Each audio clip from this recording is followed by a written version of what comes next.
Ramazan, Ramazan, sen hoş geldin Ramazan, Ramazan, Ramazan, Ramazan. Al-Fatihah binniyatil qabul wa tamami kulli sul maqbul wa salahi sani zahiran batinan fid din wa dunya wal akhirah wa li kulli niyatin salihah wa ila hadratin nabiy Mustafa Muhammadin sallallahu alaihi wasallam bi sirril Fatihah. A'udzu billahi minasy syaithanir rajim. Bismillahirrahmanirrahim. Alhamdulillahi rabbil alamin. Ar-Rahmanir Rahim. Maliki yaumiddin. Iyyaka na'budu wa iyyaka nasta'in. Ihdinas siratal mustaqim. Siratal ladzina an'amta 'alaihim ghairil maghdubi 'alaihim waladdallin. Rabbi ighfirli wa liwalidayya wa lil mu'minina amin. Alhamdulillah, jamaah sekalian, fillah rahimakumullah. Kita lanjutkan ngaji As-Samail sampai kepada hadis yang ke-79 dari awal pembahasan. Masih pada bab yang menjelaskan tentang terompah atau sandal baginda Rasulullah Muhammad sallallahu alaihi wasallam. Wa qala al-musannif nafa'ana Allah bi ulumihi wa asrarihi wa barakatihi fi darin. Allahumma amin. Haddatsana Qutaibah an Malik wa haddatsana Ishaq ibn Musa. حدثنا معين حدثنا مالك عن أبي الزناد عن الأعرج عن أبي هريرة رضي الله عنه أن النبي صلى الله عليه وسلم sesungguhnya baginda Rasulullah Muhammad sallallahu alaihi wasallam qala niku matur dawuh idza inta'ala ahadukum apabila salah seorang dari kalian itu mengenakan sandal falyabda bil yamin maka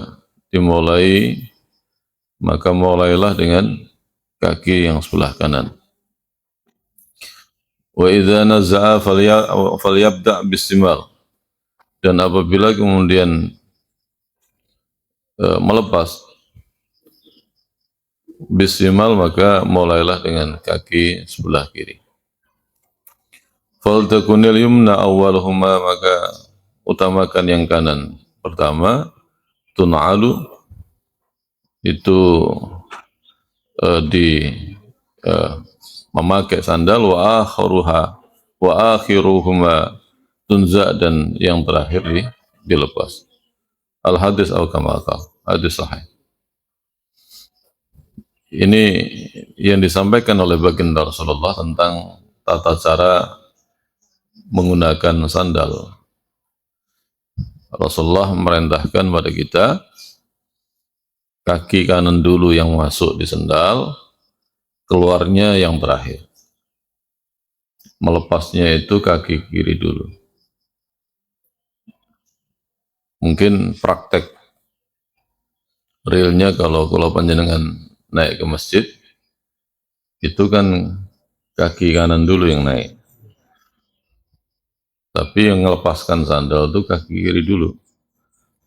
Prosesnya kaki kiri dulu dilepas, kemudian dia naik numpang ke arah sandal, kaki kanan dilepas, yang terakhir langsung naik ke masjid. Baru kemudian kaki kiri. Ya. Kemudian kalau turun dari masjid, kaki kiri dulu yang turun. Bukan kaki kiri langsung masuk ke sandal, kaki dulu yang kiri turun dari masjid, naik di atas sandal, kaki kanan langsung masuk ke sandal. Paham? Ribet? Enggak lah. Iya pancen jalani sunnah itu perlu kesabaran. Dari perkara yang sepele begitu juga butuh kesabaran. Sing sareh ndak mudun tukang masjid sandalnya mencelat. Makanya eh, kalau bisa sebelum itu udah dirubah posisi arah sandalnya. Ya kalau ada yang hikmat nata sandal jamaah itu Masya Allah. Masalahnya kan kesadaran diri sendiri untuk nata sandal. Ya. Ada yang hobi ini emang semrawut. Kalau zaman dulu lebih parah, sandal dibawa naik ke masjid. Kayak atau kita ini ke Madinah atau ke Mekah ya. Karena luas, khawatir nanti masuk dan keluar pintunya berbeda, jadi perlu dibawa. Kalau masjidnya kecil ya ngapain. Dan dulu udah banyak berubah lah dibanding sekarang ya. Dulu kalau mau masuk ke musola saja itu, mau sholat mesti cawatnya itu yang cerendel ya. Celana dalamnya itu diuntel-untel dimasukin apa lubang angin itu. Jadi sholat itu penuh aksesoris celana dalam barang itu. Zaman dulu ya jarang ganti celana dalam, jarang ganti celana luar. Yang dipakai ke sawah, ke WC ngising ya gue. Makanya kalau sholat biar kemudian tidak subhat merasa ini najis, dilepas. Dulu mohon maaf jarang orang pakai celana kalau sholat ya, yang laki-laki ya nggak tahu jadi tradisi mesti dilepas kata kabeh masuk piye gitu. Kalau sekarang kan tidak,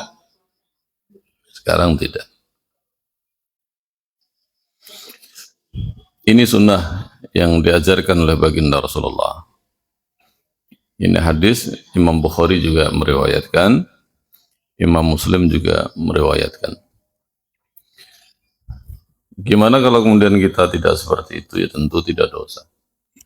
Tapi jangan sekali-kali terhadap perkara sunnah itu dalam hati kita meremehkan atau kemudian punya perasaan, alah, tidak boleh. Kita tidak mengambil itu tanpa harus melibatkan hati meremehkan. Alah, ngapain harus begitulah, itu yang nggak boleh. Sunnah itu begitu. Misalkan puasa sunnah Senin Kemis, tidak boleh kita ngomong, halah ngapain pakai puasa Senin Kemis segala, tidak boleh. Tidak melakukan ya tidak apa-apa. Dengan niat ini kan sunnah. Ini sunnah, saya mengambil ketentuan baginda Rasulullah tidak melakukan, namanya sunnah. Kalau ditanya mana yang lebih utama, tentu mengambil kesunahan itu. Seumur hidup minimal sekali lah perkara-perkara sunnah itu yang mampu untuk dilakukan. Kalau dalam kajian ilmu hadis, para muhaddisin itu tabaruan, begitu dia baca hadis apa yang diajarkan Kanjeng Nabi dalam satu hadis yang dikaji, maka dia harus mempraktekkan minimal sekali dalam seumur hidup. Seperti itu, tanpa mengabaikan isinya. Tidak hanya kemudian belajar teksnya, tidak belajar menyimak ya talaki dari para guru, tapi melakukan apa yang diajarkan Kanjeng Nabi. Itu. Kemudian berikutnya, haddatsana Abu Musa Muhammad ibn al-Musanna, haddatsana Muhammad ibn Ja'far, haddatsana Asy-Syu'bah, haddatsana As'as huwa ibnu Abi Sya'sha an abihi an Masruq an Aisyah radhiyallahu anhu qalat, dari Aisyah ngendikan, kana Rasulullah sallallahu alaihi wasallam yuhibbul tayammuna mastata'a. Adapun baginda Rasulullah Muhammad sallallahu alaihi wasallam itu senang memulai dengan kanan semampu beliau, mastata'a. Fitarujjulihi, ketika beliau nyisir rambut, wa tanu'ulihi, dan ketika mengenakan sendal, wa tuhurihi, dan ketika berwudu. Al-hadis al-kamakam. Semua dilakukan dengan bagian kanan dulu. Kalau wudu tangan kanan dulu yang didahulukan. Kalau wudu kaki kanan dulu yang didahulukan. Membasuh dibanding kaki kiri. Kalau mengambil kesunahan ada telinga dua, maka telinga yang kanan dulu yang dibasuh. Demikian juga ketika kemudian menyisir, ini sebelah kanan, baru kemudian sebelah kiri. Demikian juga mengenakan sendal atau mengenakan sepatu, sebelah kanan dulu, baru kemudian sebelah kiri. Nah kebetulan ini qadarullah, mengkehendak Allah. Bahasa Arab ini cara penulisannya tidak dari kiri ke kanan, tapi kanan ke kiri. Kita baca Al-Quran dari kanan ke kiri. Sampai mau dari kiri ke kanan, gimana cara bacanya? Ya tidak bisa lah. Kanan ke kiri. Ini ada cerita karena kebiasaan. Ada seorang perwira dari Arab Saudi, waktu pendidikan komando di Indonesia, ada pendidikan lanjutan. Waktu ujian itu paling lama dia. Akhirnya perwira yang ngawasi itu memanggil, dibawa ke kantor komandan. Yang cerita ini orang yang ngawasi langsung cerita ke saya. Kenapa kalian lama sekali ngerjakan soal? Jawabannya sederhana. Siap komandan, coba bayangkan. Komandan setiap hari itu nulis dari kiri ke kanan, baca dari kiri ke kanan. Kemudian tiba-tiba ujian disuruh nulis dari kanan ke kiri, baca kanan ke kiri, mikir pun kebalik-balik. Nah, kami ini biasa dari kanan ke kiri nulis, baca kanan ke kiri, ini ujiannya pakai bahasa Inggris. Dari kiri ke kanan. Nulis pun jadi susah dari kiri ke kanan. Karena saking biasanya kanan ke kiri, bukan kiri ke kanan. Makanya saya kemudian terlambat dibanding perwira-perwira yang lain untuk berikan jawaban. Ini Quran dari kanan ke kiri. Beda sama kita dari kiri ke kanan. Nah, dalam hal-hal tertentu Rasulullah berikan anjuran kita untuk mengerjakan dengan tangan kanan, makan dengan tangan kanan. Seperti itu. Jabat tangan dengan tangan kanan, menerima hadiah dengan tangan kanan. Seperti itu. Perkara-perkara yang baik. Sebaliknya perkara-perkara yang kaitannya dengan hal-hal yang kurang baik, yang kaitannya dengan najis dan sebagainya, tangan kiri. Cebok tangan kiri. Ya, dalam perkara-perkara makruh juga tangan kiri. Kalau para perokok tuh ngerti ilmunya, dia bisa mempraktekkan ngerokoknya tidak tangan kanan tapi tangan kiri, karena perkara-perkara yang makruh. Masuk masjid kaki kanan, nah, masuk ke rumahnya pejabat kaki kiri, seperti itu. Keluar dari rumahnya pejabat kaki kanan. Jadi kalau masuk kaki kiri, kalau naik ke masjid kaki kanan, turun kaki kiri. Rumahnya pejabat, ya. Misalkan kalian diundang Pak Jokowi ke istana, ya. Nanti kono boy sembuh, dan kodoknya kan akeh. Disuruh ngeras kodok apa ini pernah di istana Bogor itu. Jadi diundang ya masuk dengan kaki kiri, naik ke pendopo istananya. Perkara-perkara yang baik awali dengan kanan dan sebaliknya menggunakan kaki kiri. Dan kita melakukannya karena tidak mengikuti, motivasinya mengikuti baginda Rasulullah, maka ini menjadi kesunahan dan mendapatkan pahala. Haddatsana Muhammad bin Marzuq Abu Abdullah haddatsana Abdurrahman bin Qais Abu Muawiyah haddatsana Hisam an Muhammad an Abi Hurairah radhiyallahu anhu qala kana lina li Rasulullah sallallahu alaihi wasallam kibalani. Adapun sandal baginda Rasulullah itu ada tali dengan kemarin disebutkan kibalani, ada tali, ada dua tali dari kanan kiri arah ke depan, ada poros yang dijepit dua jari. Wa Abi Bakrin wa Umar radhiyallahu anhu ta'ala. Demikian juga Abu Bakar, Umar, semoga Allah ridha pada keduanya. Sama, yang dipakai Umar, yang dipakai oleh Abu Bakar sama. Wa awwalu man aqada aqdan wahidan. Dan orang pertama yang kemudian cuma punya satu ikatan, Utsman radhiyallahu anhu. Itu Sayyidina Utsman radhiyallahu anhu. Al-hadis al-kamakal disebutkan di sini adalah hadis yang dhaif. Ya. Dalam hadis ini Sayyidina Utsman itu menjadi trendsetter, gitu. Memulai hal yang baru, desain sendalnya baru, selendatnya itu dari yang dijepit jari itu naik ke arah atas itu cuma satu, tapi nanti kemudian yang belakang juga akan nyabang, bagiannya agak belakang nyabang. Ini sendal pada umumnya ada yang model seperti itu. Jadi, yang dijepit jari itu dari ini, dari ke atas satu selendatnya. Atau kemudian model sendal sekarang memang satu begini, tapi nggak dipakai jepit kaki, jepit jari. Jadi cuma satu aja, melintang. Kayak sandal gapyak itulah ya. Itu ada yang model begitu. Dan ini tidak ada masalah. Cuman ini menggambarkan apa yang dipakai oleh baginda Rasulullah, apa yang dipakai oleh Abu Bakar As-Siddiq, apa yang dipakai Umar radhiyallahu anhu. Dan Sayyidina Utsman trendsetter, mengawali mode baru dalam persandalan. Dan kemudian akhirnya banyak berkembang model-model sandal-sandal baru.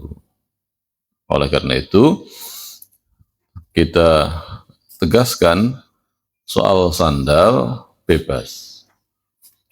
Baik itu menyangkut model, bentuk, warna, desain, atau aksesoris yang nempel di dalamnya itu bebas. Tidak ada ketentuan. Tidak ada ketentuan. Harus model dan ukurannya dengan ukuran tertentu, enggak. Ya.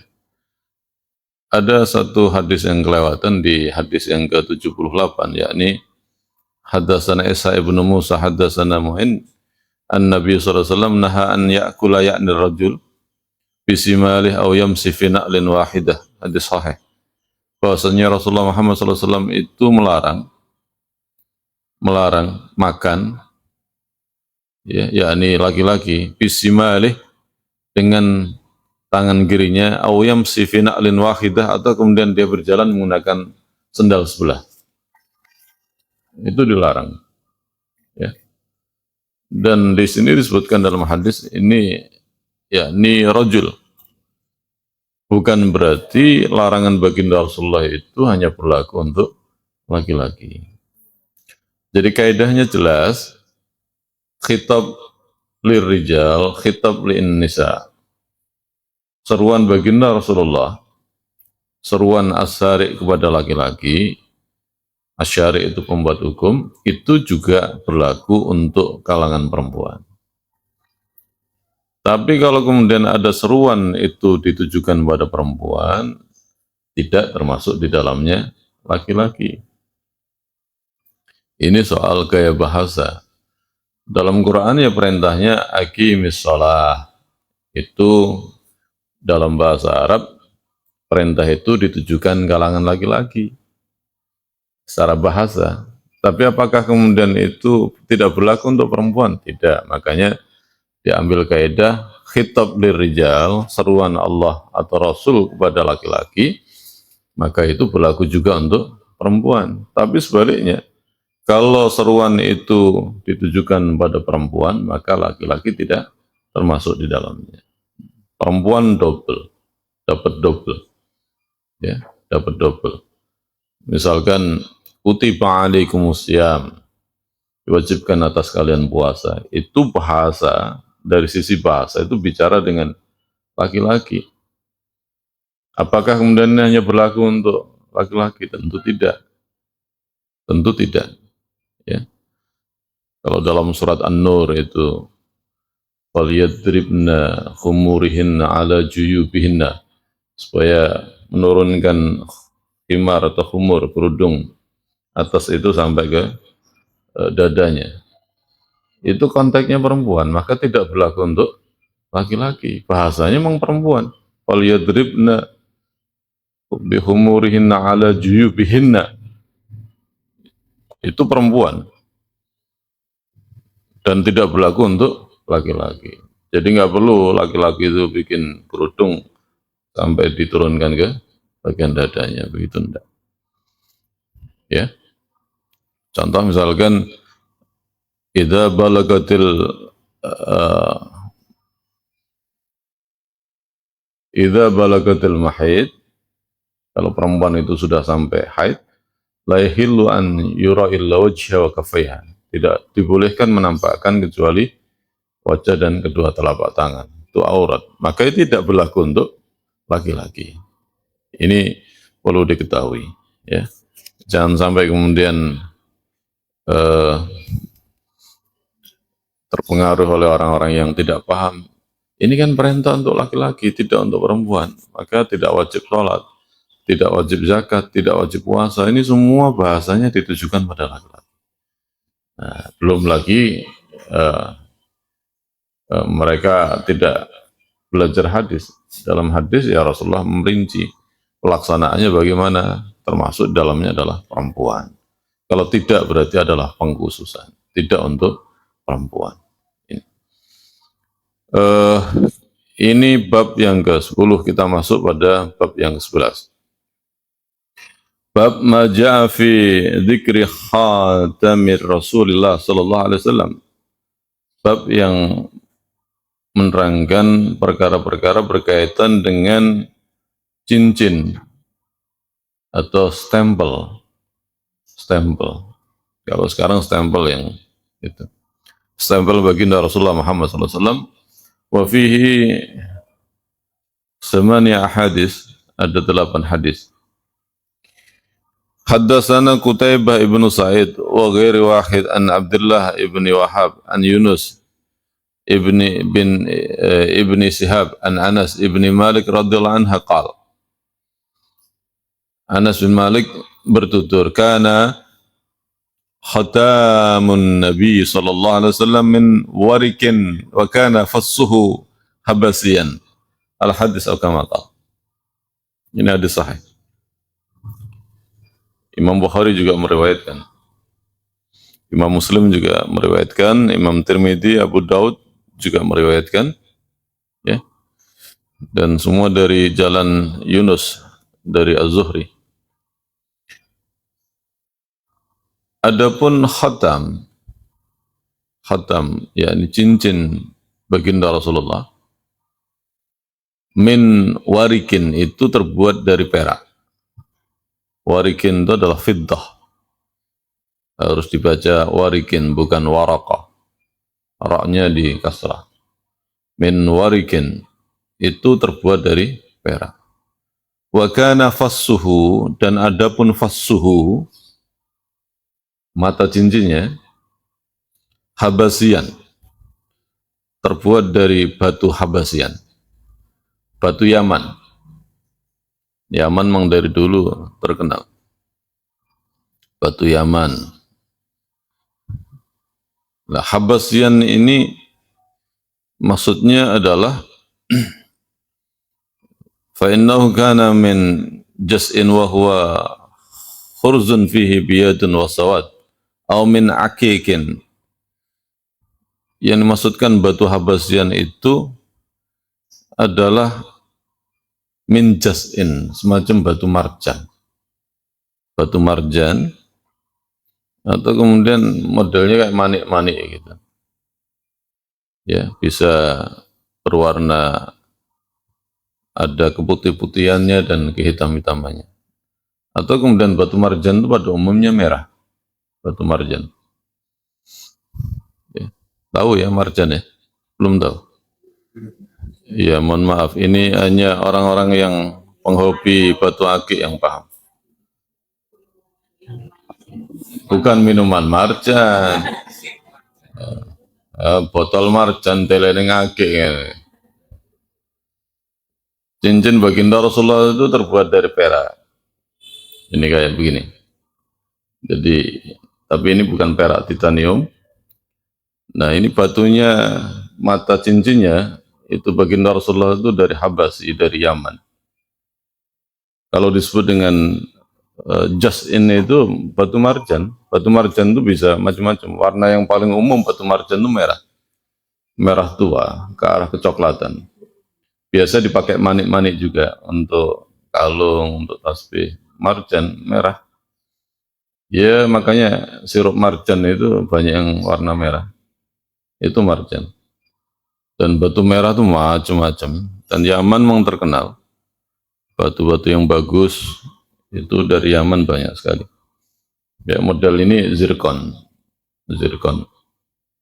Merah itu macam-macam banyak sekali. Dan alhamdulillah saya paham karena saya penghobi batu akik. Dan akik itu bahasa Arab. Akik, ain, qaf, ya, qaf. Akik itu bahasa Arab. Orang Arab mengatakan akik. Akik itu batu mulia atau garnet merah tua atau kemudian batu onik ala Yaman. Tahu batu onik? Oh, tako iki garu. Roe batu saren karo batu batu nisa. Masya Allah. Nanti disebutkan Rasulullah itu punya model 2 cincin yang biasa dikenakan itu batu-batu, yakni cincin yang bukan untuk stempel. Rasulullah nanti punya cincin itu fungsinya adalah stempel, terbuat dari perak juga. Kalau besi Rasulullah nggak suka, Rasulullah nggak pakai kalau besi. Perak dipakai, kalau emas diharamkan, tidak pakai. Maka Rasulullah menggunakan yang bahan bakunya perak. Kalau ada besinya Rasulullah nggak mau. Dan para ulama ada mengatakan nggak boleh kalau besi murni dipakai untuk cincin. Tapi sebagian besar tidak ada masalah. Yang diharamkan bagi laki-laki itu adalah kalau dia bahan bakunya adalah minad dhahab, yakni emas. Nyun sewu kalau lamaran atau kemudian tradisi baru tukar cincin atau tunangan, nggak usah pakai cincin emas untuk laki-laki. Kalau tetap bikin boleh, tapi nggak boleh dipakai. Simpan aja di tempat yang indah, yang bagus. Nggak apa-apa. Yang dilarang itu dipakai. Laki-laki mendapatkan cincin dari calon istri, emas. Ya nggak usah, pesen aja. Buatkan aja dari perak, kan lebih murah. Bisa diukir. Kalau pengen mahal seperti emas ya tinggal digedein tuh ukuran peraknya. Ya, tinggal digedein. Jadi bukan cincin gelang perak gitu. Jadi kayak warok Suromonggolo. Jadi seperti itu. Emas itu tidak diperkenankan untuk laki-laki. Ini hadis yang pertama tentang cincin Kanjeng Nabi. Dan ini termasuk aksesoris ya. Aksesoris, tapi ada dalam kondisi tertentu ada kebutuhan. Kebutuhannya kebutuhan yang syar'i, bahkan kaitannya dengan soal dakwah, soal diplomasi dan sebagainya. Nanti disebutkan di sini. Haddatsana Qutaibah haddatsana Abu Awanah an Abi Basar an Nafi' an Ibnu Umar radhiyallahu anhu.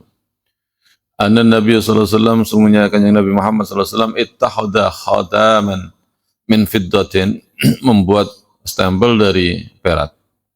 Fakana yahtimu bihi wala yalbas. Dan beliau itu menstempel dengan stempel itu wala yalbas, tapi Rasulullah tidak mengenakan. Tidak mengenakannya. Qala Abu Isa Abu Basr ismu Ja'far bin Abi Wahasyah. Hadis sahih kama qala. Ada stempel Nabi itu nanti ada ukir-ukirannya. Itu dibutuhkan ketika beliau ngirim surat, dibuat stempel, ditok gitu. Dikasih pewarna, kalau sekarang ya dengan mangsi atau apa. Dulu pewarna ya udah banyak. Yang dipakai nulis itu sekaligus dicelup untuk dibuat tok stempel. Haddatsana Mahmud bin Ghailan qala haddatsana Hafiz bin Amr bin Ubaid wa Tanafasi haddatsana Zuhair Abu Khaisamah an Humaid an Anas bin Malik radhiyallahu anhu qala kana khatamun Nabi sallallahu alaihi wasallam min fiddatin, adapun cincin baginda Rasulullah Muhammad sallallahu alaihi wasallam min fiddah dari perak, fassuhu minhu, dan kemudian juga mata cincinnya itu terbuat dari perak juga. Fassuhu minhu. Artinya riwayat ini menunjukkan bahwa pernah Rasulullah menggunakan cincin terbuat dari perak, bagian atasnya mata cincinnya itu ukir-ukirannya juga dari perak. Saya pernah punya cincin itu ya semuanya dari bahan baku yang sama, bukan batu. Mentolnya bentuknya oval kayak batu, tapi bahan bakunya sama dengan bahan baku ringnya. Jadi ring. Khatam itu pengertiannya bisa ke arah stempel, atau kemudian itu adalah ring. Ring tahu ring ya, yang melingkar itu. Cincin yang melingkar. Kalau orang bilang untuk akik itu embannya, itu ringnya. Karena orang Arab mengatakan ring dengan khatam itu berbeda. Kalau khatam itu ada matanya itu. Kalau tanpa mata tidak dibilang sebagai khatam. Ini yang disebutkan dari jalur Anas bin Malik. Haddatsana Ishaq bin Mansur, haddatsana Mu'ad ibn Hisam, haddatsana Abi an Qatadah an Anas bin Malik radhiyallahu anhu. Lamma arada Rasulullah Muhammad sallallahu alaihi wasallam ay yaktuba ila al-ajam. Manakala Rasulullah menginginkan atau pengen atau hendak menulis risalah surat kepada orang-orang non-Arab, ajam itu orang non-Arab, penguasa-penguasa di wilayah luar dari Madinah. Qila lahu, kemudian dikatakan pada beliau, innal ajama la yakbaluna illa kitaban alaihi khatam.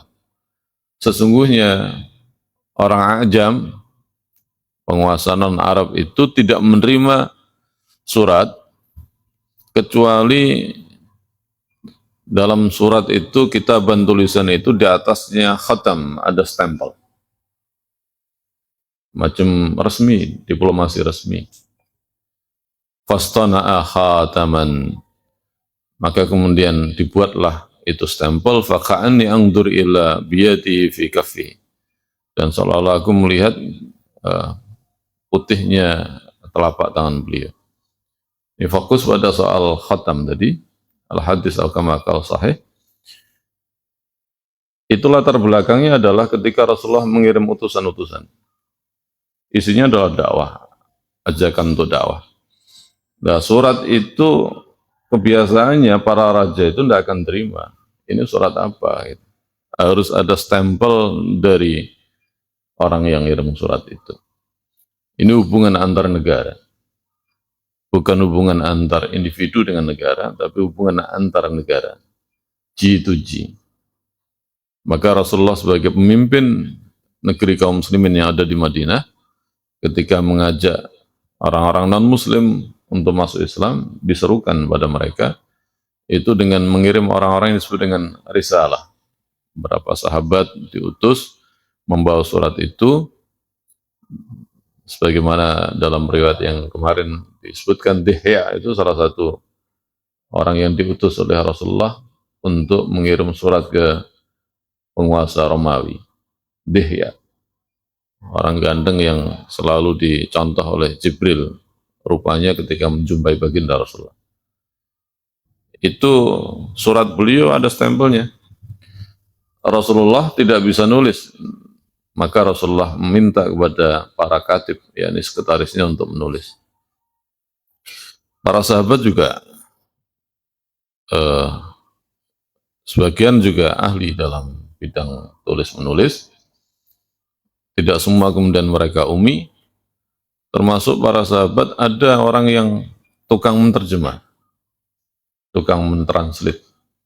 Dia belajar bahasa asing itu di luar bahasa Arab itu lebih dari 20 bahasa. Bahkan disebutkan lebih dari 50-an. Oleh karena itu kalau ada delegasi-delegasi yang datang, bahasa-bahasa yang tidak dipahami, ada tawanan-tawanan dan sebagainya, maka sahabat ini yang bantu untuk menterjemah. Tapi bahasa resminya Rasulullah ketika menyeru kepada orang-orang yang menjadi penguasa di luar Arab, contoh Parsia, Romawi, atau Habasi, atau Najasi. Kalau Najasi itu Ethiopia, kalau Habasi itu Yaman. Kalau Romawi itu ya Romawi hari ini, ya Italia itu pusatnya. Kemudian kalau Parsi itu di Iran. Dulu negara besar itu dua. Kalau sekarang istilahnya Amerika sama Eropa lah. Ya, dulu itu cuma ada Roma sama Parsi, negara yang paling besar, paling berpengaruh. Ya, adidaya dunia itu adalah Romawi dan Parsi. Akhirnya kemudian Rasulullah mengirim surat. Nah, dibuatlah stempel itu. Maka konteks kebutuhan seperti ini termasuk perkara-perkara yang disunahkan karena ada kebutuhan yang syar'i. Tidak mengapa. Dan hari ini kemudian terus dipertahankan pola hubungan diplomasi antar negara, simbol negara atau bahkan kemudian stempel resmi itu untuk menandakan dari negara tertentu, dari pemimpin tertentu biasanya ada stempel. Ini juga kepentingannya darurat. Kalau tidak ada stempel itu bisa dipalsu orang. Misalkan jangan dapat surat dari Jokowi sebagai presiden. Nah itu kan harus ada tanda tangan dan stempel. Dulu nggak ada tanda tangan, stempel. Kanjeng Nabi tidak ada tanda tangan. Kalau sekarang tanda tangan plus ada stempel presidenan. Nah kalau nggak ada itu kan orang bisa kemudian seenaknya nipu orang. Kita bikin surat nama Jokowi, kita sampaikan ke lurah di Kauman, kamu datang bulan depan, tapi nggak ada juga stempelnya, nggak ada tanda tangannya, nggak ada kopnya yang menunjukkan itu adalah orisinal dari istana. Nah, kalau nggak ada seperti itu kan kacau urusan administrasi dan hubungan-hubungan diplomasi. Maka ini kebutuhan daruri dalam urusan diplomasi, tata kelola negara. Maka ini disunahkan, bukan mubah. Kalau nggak ada kebutuhan apa-apa yang mubah. Dan Kanjeng Nabi juga menggunakan stempel itu kalau dibutuhkan, tidak setiap hari dikenakan, tidak. Ingat hadis beberapa hari yang lalu disebutkan, ada orang yang rogoh sakunya Kanjeng Nabi, ternyata dirasakan ada cincin. Nah itu cincin yang beliau nggak pakai, kadang dimasukin saku. Kalau ada kebutuhan baru dipakai, dikeluarkan. Itu. Ini. Haddatsana Muhammad ibnu Yahya, haddatsana Muhammad ibnu Abdullah al-Ansari, haddatsana Abi an Samamah an Anas bin Malik radhiyallahu anhu qala kana naqussu khatamir Rasulullah sallallahu alaihi wasallam. Adapun guratan, grafir yang ada pada stempel baginda Rasulullah, cincin yang dipakai stempel, itu ada tulisan Muhammadun satrun, baris pertama, satu baris, wa Rasulun, itu baris kedua, satrun, satu baris, wa Allah, itu kalimat Allah itu satu baris, satrun, al-hadis al-kamakal. Itu banyak gambar-gambar di internet itu bisa dilihat. Cincin Nabi itu tulisannya ada 3. Muhammad bagian atas, Rasul tengah, Allah. Jadi karena kecil ya, tidak besar, tulisan itu akhirnya 3 baris. Mungkin kalau hari ini menggunakan desain alat yang modern itu bisa macam melingkar kan, dibuat melingkar. Ya ini soal teknologi lah. Kenapa bikin seperti itu Tidak ada kewajiban harus seperti itu. Yang saat itu cara bikinnya begitu, bisanya begitu. Ya. Kalau sekarang mah bisa dibikin model-model. Tulisan Muhammad Rasulullah itu bisa dibikin macam stempel melingkar lah, atau macam-macam. Ya. Ini soal desain. Tapi itu cincin Kanjeng Nabi yang dipakai stempel Muhammad Rasul Allah, Muhammad Rasulullah. Nah, stempel kalau kita lihat film-film tentang kerajaan masa lalu di Cina itu, stempel itu perkara yang sangat penting sekali. Siapa yang megang stempel itu ya dia punya kuasa apapun. Raja itu senjata utamanya diantaranya adalah stempel. Kalau ada perebutan kekuasaan yang dikejar diantaranya adalah stempel. Kalau stempel udah jatuh tangan musuh ya selesai. Ini bukan soal lah kan bisa bikin baru, ndak begitu. Bikinnya cuma satu stempel itu sebagai barang yang berharga. Kita tambahin lagi satu. Haddatsana Nasir bin Ali al-Jahdumi Abu Amr. Haddatsana Nuh ibnu Qais an Khalid bin Qais an Qatada an Anas bin Malik radhiyallahu anhu qala. An Anas bin Malik radhiyallahu anhu anna Nabi sallallahu alaihi wasallam, sesungguhnya baginda Rasulullah Muhammad sallallahu alaihi wasallam kata ila Kisra, menulis surat ditujukan pada Kisra, Raja Kisra, Kaisar Kisra. Wa Kaisar, Kisra ini Parsi, Raja Parsi. Wa Kaisar ini Raja Romawi. Wa Najasi ini Raja Najasi Ethiopia. Faqila lahu, dan kemudian dikatakan pada beliau, innahum la yaqbaluna kitaban, sesungguhnya mereka semua itu para raja itu tidak menerima surat tulisan illa bi khatamin, kecuali dengan stempel. Fasagha Rasulullah Muhammad sallallahu alaihi wasallam khataman khalaqtuhu fiddah, jadi khalqatuhu fiddah. Fasagha yakni wal makna anna Nabi sallallahu alaihi wasallam amara an yusagha lahu khataman. Rasulullah merintahkan untuk dibuatkan sana'ah, untuk dibuatkan. Rasulullah kemudian meminta agar dibuatkan. Jadi stempel itu, jadi dan yang itu dibuat dari fiddah, yakni dari perak. Ukir-ukirannya itu terbuat dari perak. Wa nakusu fi Muhammad Rasulullah, dan kemudian diukir di atas stempel itu, cincin stempel itu, tulisan Muhammad Rasulullah, 3 kata, baris atas Muhammad, baris tengah Rasul, baris bawah Allah. Al-hadis al-kamakal.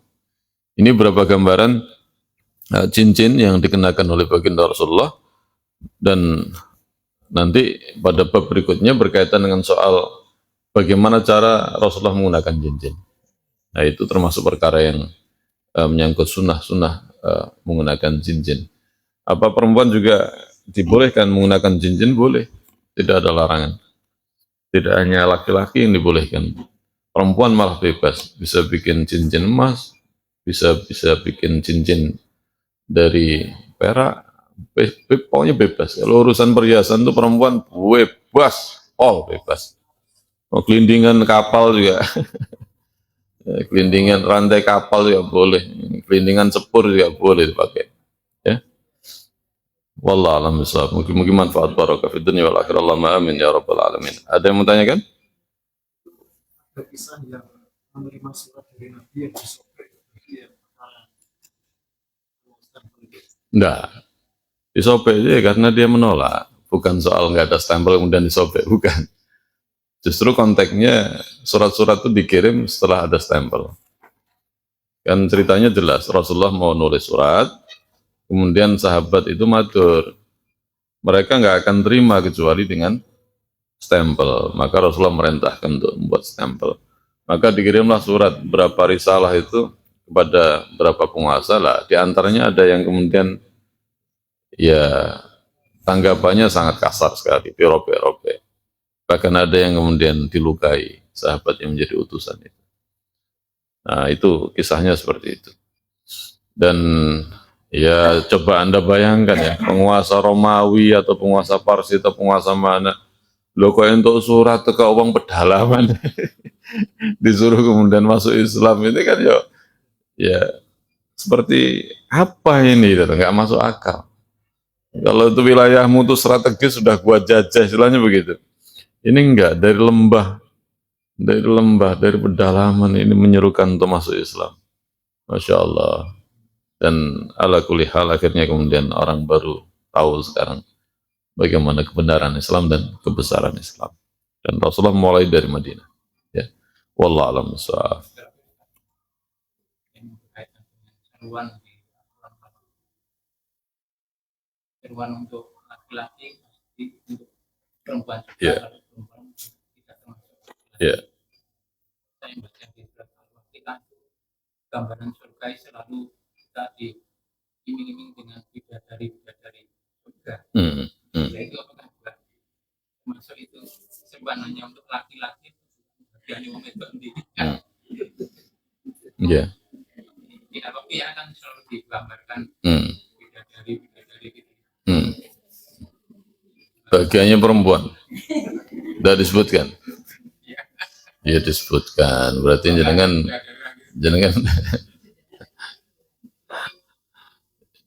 ya nanti perempuan itu berbeda antara laki dan perempuan kenikmatan di surga.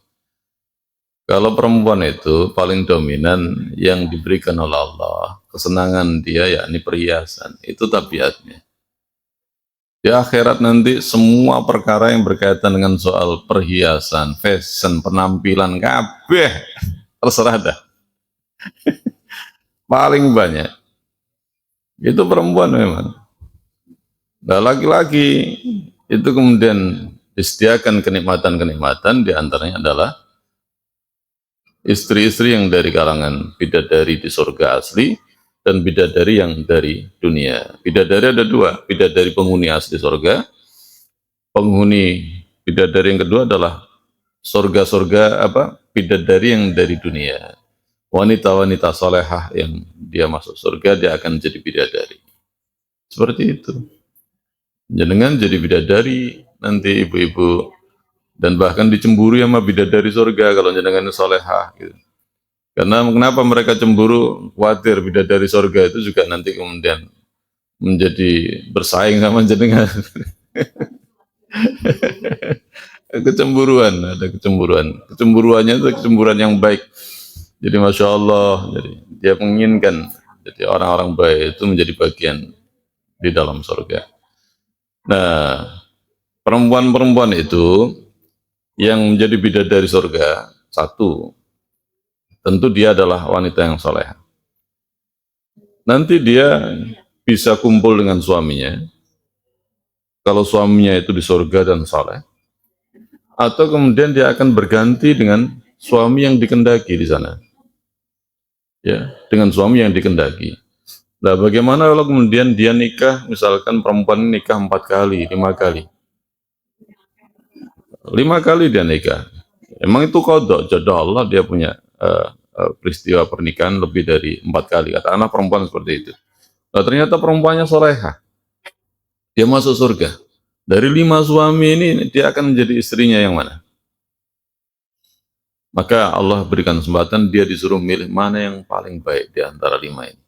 Ternyata 5-5-nya masuk surga semua suaminya. Soleh semua. Ya. Contoh bagaimana? Contoh. Istrinya Abu Bakar As-Siddiq. Begitu Abu Bakar As-Siddiq meninggal, coba bayangkan, sopo sing sok ngalahno Abu Bakar As-Siddiq. Tentu tidak bisa dibandingkan ya dengan baginda Rasulullah. Siapa sahabat-sahabat yang bisa mengalahkan Abu Bakar As-Siddiq? Gak ono. Tapi akhirnya kemudian, begitu masa iddah selesai, istrinya Abu Bakar As-Siddiq menikah lagi. Nah, nanti siapa yang akan menjadi suami dia di surga? Yang paling baik. Dia bisa kembali pada Abu Bakar As-Siddiq. Apa boleh kemudian di surga poliandri? Wong wedok sitok, kemudian bojone luwih teko papat di surga. Ndak. Wong wedok lali urusan ngono kuwi ning surga. Urusan perhiasan yang paling banyak itu nanti. Ada perempuan yang soleha, Atikah. Bojone anaknya Abu Bakar Siddiq. Nah, anak Abu Bakar Siddiq ini posesif. Nanti kalau gua meninggal lo jangan nikah lo ya. Tak kasih hadiah kebun kurma. Meninggal. Begitu meninggal, kemudian dilamarlah sama Umar. Umar bin Khattab. Selesai masa iddah, dilamar. Tidak mau karena ada perjanjian, saya nggak boleh nikah. Saya sudah dikasih kebun kurma dan sebagainya. Ini suaminya, mantan suaminya almarhum itu posesif. Gak tega nek dinikahi wong liya. Akhirnya kemudian konsultasilah ke Sayyidina Ali. Gimana nih ya Ali? Gua pengen nikah ini perempuan. Ah gampang, suruh kembalikan semua hadiahnya. Dikembalikanlah hadiah, dilamar, nikah. Nikah Atikah. Sahidlah Umar. Begitu Umar sahid kemudian janda lagi. Begitu janda kemudian dilamar siapa coba? Dilamar siapa? Dilamar sama Zubair. Nikah lagi sama Zubair. Begitu Zubair nikah, kemudian sahid lagi, janda lagi. Begitu janda kemudian dilamarlah oleh Sayyidina Ali. Sayyidina Ali kemudian disyaratkan sama si Atikah. Jenengan kalau bisa ya ndak usah ikut perang. Khawatir meninggal. Ndak mau Sayyidina Ali. Akhirnya dinikahilah sama putranya Sayyidina Ali, Atikah itu. Dan kemudian sahid juga putranya Sayyidina Ali. Ala kulli hal kemudian beliau ini sahabiah perempuan ini menjanda dari usia 40 tahun sampai wafat. Makanya ada guyonan, nek ente pengen cepat mati nikahi Atikah. Ada perempuan jadi dibuat candaan, kalau ente pengen cepat mati syahid nikahi dia. Nah, karena Atikah seperti itu. Nah, kira-kira Atikah milik siapa nanti? Wallah alam bisawab. Dia pilih siapa yang paling dia sukai, yang paling baik di antara laki-laki sahabat itu. Nah, sahabat ini semua dijamin masuk surga.